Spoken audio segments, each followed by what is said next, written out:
जय जोहार संगवारी होवा। तो देखा हमर घर हरदाही हरे आज, लेकिन आज हरदाही नहीं खेलत, मन होली खेलत है। रंगे रंग देख सकते हो, हरदाही में होली खेलत है और वो तीबा डांस भी चलत हवे। चलो मैं आप मन ला दिखात हूँ कैसे कैसे डांस चलत हवे तेला।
लगोन बिहारी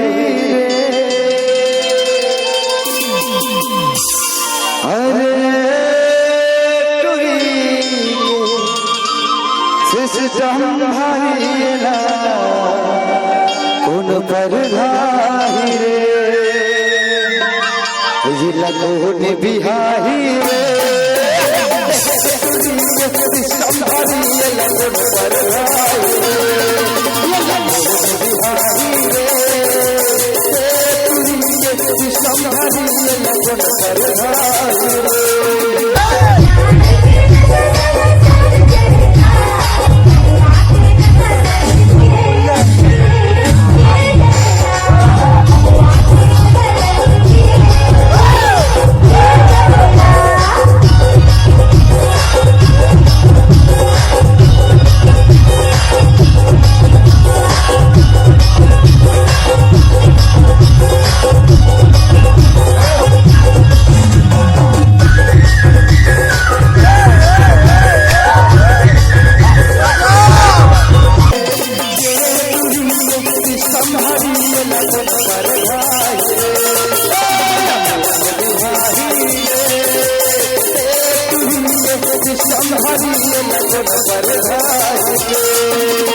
बहन